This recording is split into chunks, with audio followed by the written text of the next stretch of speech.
नमस्कार. अहमदनगर जिला मराठा विद्या प्रसारक समाज अहमदनगर का new arts commerce and science college Parner Hindi विभाग में डॉक्टर हनुमंत गायकवाड़. तृतीय वर्ष साहित्य हिंदी विशेष 3 हिंदी साहित्य का इतिहास भक्तिकाल. भक्तिकाल को पूर्व मध्यकाल कहा जाता है. संवत 1375 से 1700 तक का यह कालखंड है. अभी हम भक्तिकालीन रचनाकारों का परिचय देखेंगे. उसमें सूरदास, तुलसीदास और रहीम. अभी हम भक्तिकाल के कृष्ण भक्त कवि सूरदास जी का परिचय देखेंगे. हिंदी साहित्य में कृष्ण भक्ति की अजस्त्र धारा को प्रवाहित करने वाले भक्त कवियों में सूरदास का मूर्धन्य स्थान है.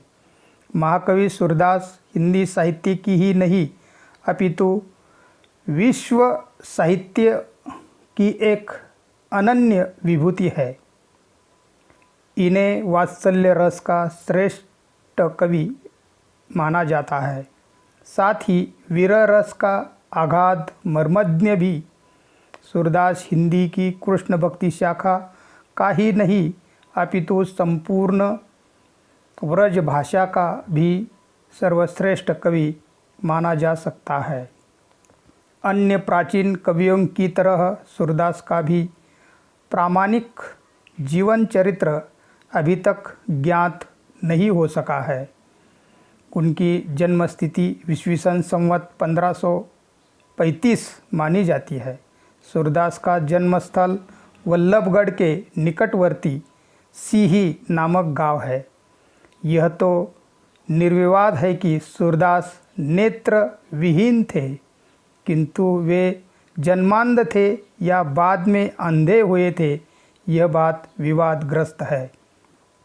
पुष्टि मार्ग के प्रवर्तक स्वामी वल्लभाचार्य की प्रेरणा एवं आशीर्वाद से सूरदास जी पुष्टि संप्रदाय में दीक्षित हो गए और उन्हीं के आदेश से वे श्रीनाथ जी के मंदिर में कीर्तन मंडली के प्रधान गायक बनाए गए.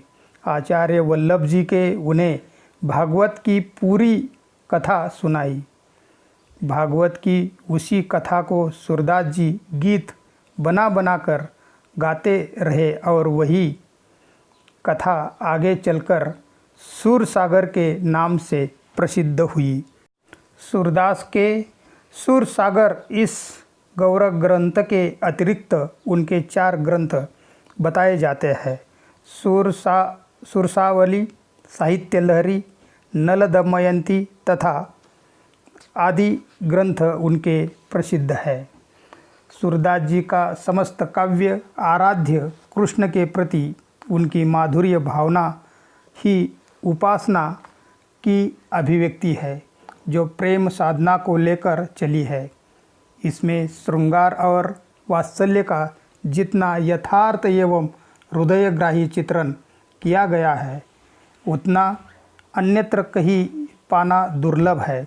बाल स्वभाव के यथार्थ विश्लेषण एवं चित्रांकन में आप सिद्धहस्त थे. इस क्षेत्र में अपने कमाल कर दिखाया है. सूरसागर के अंतर्गत भ्रमर गीत अंश सूरदास जी की विद्वग्धता एवं काव्य कौशल का एक उत्कृष्ट प्रमाण है. भक्तिकालीन राम भक्ति शाखा के अगले कवि आ जाते हैं गोस्वामी तुलसीदास. राम भक्ति काव्य शाखा में गोस्वामी तुलसीदास का अग्रस्थान है. वे राम भक्ति शाखा के प्रतिनिधिक कवि माने जाते हैं. गोस्वामी तुलसीदास जी के पूरे जीवन के संबंध में अभी तक पक्के ऐतिहासिक प्रमाण प्राप्त नहीं हुए हैं. उनकी जन्मस्थिति तथा जन्मस्थान के संबंध में विद्वानों के भिन्न भिन्न मत है. बाबा वेनी माधवदास के रचे ग्रंथ गुसाई चरित में तुलसी का जन्म संवत 1554 माना गया है. अतः इसको प्रामाणिक मानने में कोई आपत्ति नहीं माननी चाहिए। कुछ लोग सोरो को उनका जन्मस्थान मानते हैं तो कुछ सनापुर, परंतु अब सनापुर को ही उनका जन्मस्थान स्वीकार कर वही तुलसी का स्मारक बनाया जा रहा है। तुलसी का जन्म आत्माराम नामक एक शरयुपारी ब्राह्मण के यहाँ हुआ था। इनकी माता का नाम हुलसी था। किंवदंती है कि तुलसी का जन्म अशुभ मुहूर्त में हुआ था। जन्म के समय उनके मुंह में दांत थे और उन्होंने पैदा होते ही राम राम उच्चारण किया था। इसलिए माता पिता ने उन्हें अपशकुनी बालक समझकर त्याग कर दिया था। बचपन में ही अनाथ होने से इन्हें बड़े कष्ट झेलने पड़े। द्वार द्वार भटकना पड़ा, भीख मांगकर पेट भरना पड़ा। अंत में एक दिन बाबा नरहरिदास ने बालक तुलसी की यह दीन दशा देख उन्हें अपने पास रख लिया और उन्हें पढ़ाया लिखाया। तुलसी ने काशी में 15 वर्ष तक बाबा नरहरिदास के पास रहकर विद्यार्जन किया। उन्होंने शेष सनातन नामक विद्वान से वेद, स्मृति, पुराण आदि का विधिवत अध्ययन किया और शिक्षा समाप्त होने पर वे अपने गांव लौट आए। उनकी विद्वत्ता एवं व्यक्तित्व से प्रभावित होकर दीनबंधु पाठक ने अपनी पुत्री रत्नावली के साथ इनका विवाह कर दिया। कहा जाता है कि ये अपनी पत्नी से इतना अधिक प्रेम करते थे कि उसे कभी मायके तक नहीं जाने देते थे। परंतु एक दिन इनकी अनुपस्थिति में रत्नावली अपने भाई के साथ मायके चली गई। गोस्वामी लौटकर तुरंत पत्नी के पीछे पीछे ससुराल पहुँचे। पति की इस हरकत को देख रत्नावली बड़ी लज्जित और नाराज़ हुई और उसने उसे फटकारा। पत्नी की फटकार पर तुलसी लज्जित हुए और उनमें संसार के प्रति विरक्ति की भावना उत्पन्न हो गई। अंत में घर गृहस्थी से विरक्त होकर काशी, चित्रकूट, अयोध्या की यात्रा की। उनके जीवन का अधिकांश समय काशी में ही बीता। लगातार यात्रा एवं सत्संग में रहकर उन्होंने बहुश्रुतता प्राप्त की। अयोध्या में उन्होंने रामचरितमानस एक सर्वश्रेष्ठ ग्रंथ निर्माण किया और काशी में विनय पत्रिका उन्होंने लिखी है। कहा जाता है कि जीवन के अंतिम दिनों में तुलसी को बड़ा कष्ट भोगना पड़ा। निरंतर ही बीमारियों ने उनका शरीर तोड़ दिया और ईस्वीसन संवत 1680 में उनका देहावसान हो गया। तुलसी एक दिव्य प्रतिभा संपन्न महापुरुष थे। वे एक असाधारण शक्तिशाली एवं बहुमुखी प्रतिभा के कवि, लोकनायक और महात्मा थे। तुलसी के नाम पर कोई 3 दर्जन से ऊपर पुस्तकें प्राप्त हो चुकी है, जिनमें से केवल निम्नांकित 12 ग्रंथों ही प्रामाणिक माना गया है। उसमें है दोहावली, कवितावली, गीतावली, कृष्ण गीतावली, विनय पत्रिका, रामचरितमानस, रामलाल नहच्छु, वैराग्य संदीपिनी, बरवे रामायण, पार्वती मंगल, जानकी मंगल और रामाज्ञा प्रश्न। इस प्रकार 12 ग्रंथों का निर्माण गोस्वामी तुलसीदास जी ने किया है उक्त सभी ग्रंथ तुलसी की बहुमुखी प्रतिभा के परिचायक है, क्योंकि वे अपने समय में प्रचलित 5 शैलियों एवं 2 भाषाओं में रचित है। इनमें रामचरितमानस एक श्रेष्ठ महाकाव्य है जो तुलसी की अशून्य एवं अक्षय कीर्ति का आधार माना जाता है। भक्तिकालीन नीति काव्य धारा के अगले कवि आ जाते हैं रहीम।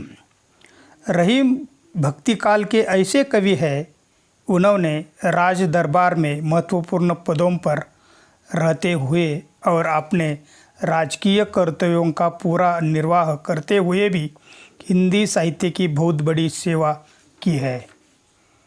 अखबारी दरबार के कवियों में रहीम का स्थान मूर्धन्य स्थान रहा है।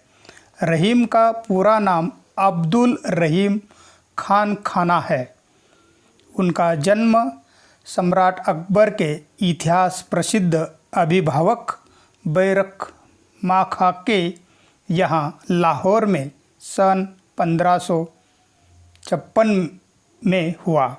इनकी माँ हुमायूं की पत्नी की छोटी बहन थी। अल्पायु में ही पिता का निधन होने के कारण अकबर ने ही इनका पालन पोषण और शिक्षा दीक्षा अपनी देखरेख में करवाई थी। बड़े होने पर पहले इन्हें पाटन की जहांगीर की गई और फिर अजमेर की सूबेदारी और रणथंभौर का किला दिया गया। अकबर ने इन्हें अपने नवरत्नों में स्थान दिया था। जहांगीर के शासनकाल में भी इनका सम्मान बना रहा, किंतु अंतिम दिनों में शाहजादा खुर्रम का समर्थन करने के कारण इन्हें नूरजहाँ का कोपभाजन बनना पड़ा। वह अपने दामाद शाहजादा शहरयार को भावी शासक बनाने का स्वप्न देख रही थी। उसके आदेश से इन्हें कैद कर लिया था। बाद में जहांगीर ने इन्हें क्षमा कर दिया। फिर भी इनके जीवन के अंतिम दिन कुशलता के साथ व्यतीत नहीं हुए। रहीम बचपन से ही प्रतिभा संपन्न थे। उन्होंने 11 वर्ष की आयु में ही काव्य रचना आरंभ की थी। कालांतर में अपने अध्ययन और अध्यवसाय द्वारा वे अरबी, फारसी, संस्कृत, हिंदी आदि के मर्मज्ञ विद्वान बन गए। सम्राट अकबर इनसे इतना प्रभावित था कि उन्हें अपना प्रधान सेनापति, मंत्री तथा दरबार के नवरत्नों में स्थान दिया। परंतु अकबर के बाद जब सलीम जहांगीर के नाम से सिंहासन पर बैठा तो उसकी नीतियों का रहीम द्वारा विरोध किए जाने पर उसने रहीम को कैद कर लिया। जब वे मुक्त हुए तो उसके बाद उसका जीवन बड़े कष्टों, संकटों और निर्धनता में बीता और इसी निर्धनता के कष्ट भोगते हुए सन 1626 में इनकी मृत्यु हो गई। इस प्रकार रहीम ने बहुत ऊंच नीच देखा था। उनका जीवनानुभव अत्यंत विस्तृत और गहरा था। अपने जीवन के ये ही कटु मधुर अनुभव रहीम ने अपने दोहों में के माध्यम से अभिव्यक्त किए हैं। रहीम बड़े परोपकारी, गुणग्राहक एवं दानी व्यक्ति थे। इतिहास में रहीम कर्ण के समान दानी के रूप में प्रसिद्ध है। वे स्वभाव से ही अत्यंत उदार, दयालु, दानी और कवियों तथा विद्वानों का सम्मान करने वाले महान व्यक्ति थे। इनकी दानशीलता की अनेक कहानियाँ प्रसिद्ध है। कहते हैं कि ये इतिहास प्रसिद्ध सम्राट हर्षवर्धन के समान साल में एक दिन अपना सब धन दान दिया करते थे। अकबर के दरबारी कवि गंग के एक छंद पर मुग्ध होकर उन्होंने उसे 36 लाख रुपए दे दिए थे। गोस्वामी तुलसीदास ने रहीम की गाढ़ी एवं गहरी मित्रता थी। मुसलमान होते हुए भी रहीम कृष्ण भक्त थे। भक्ति संबंधी उनके अनेक दोहे मिलते हैं। रहीम ने हिंदी में कुछ महत्वपूर्ण ग्रंथ लिखे हैं। उसमें उनके 5 ग्रंथ महत्वपूर्ण हैं। रहीम दोहावली अथवा रहीम सतसई, बरवे नाई का भेद, श्रृंगार सोरठ, मदनाष्टक तथा रास पंचाध्यासी। इनके नीति संबंधी प्रायः 300 दोहे मिलते हैं। इनके नीति संबंधी दोहे सर्वप्रसिद्ध है। उनमें जीवन की विविध अनुभूतियों का मार्मिक चित्रण हुआ है। उनके नीतिपरक दोहों में कुछ इस प्रकार दोहे उन्होंने बताए हैं। वह कहते हैं, जो रहीम गति दीप की, कुल कपुत गति सोय, बारे उजियारे लगे बड़े अंधेरो होय। रहीमन आंसुआ नैन ढरी, जिए दुख प्रकट करेई, जाही निकारो गेहते कसन भेद कही देई। बिगड़ी बात बने नहीं, लाख करो किन कोय, रहीमन बिगड़े दूध को, मथे न माखन होय। रहीम हिंदी के अत्यंत लोकप्रिय कवि थे। हिंदी की नीति काव्य की परंपरा में उनका स्थान बहुत ऊंचा है। हिंदी पाठकों में उनको जो प्रसिद्धि प्राप्त हुई वह उनके नीति संबंधी दोहों के कारण ही अधिक है। रहीम के दोहों में नीति के साथ साथ भक्ति, श्रृंगार, प्रेम आदि का अद्भुत मिश्रण मिलता है। रहीम को छंद शास्त्र, अलंकार, शब्द शक्ति आदि का पूरा ज्ञान था। रहीम के नीति संबंधी दोहे आज भी इतने अधिक लोकप्रिय है कि जनता लोकोक्तियाँ यानी कहावतों के समान उनका अपने जीवन में प्रयोग करती है। रहीम ने अपने जीवन के अनुभवों को दोहों में ढालकर सचमुच हमारे पथ प्रदर्शन का सा काम किया है। रहीम को पार कर हिंदी साहित्य सचमुच गौरवान्वित हुआ है। इस प्रकार रहीम भक्तिकालीन कवियों में महत्वपूर्ण कवि माने जाते हैं। धन्यवाद।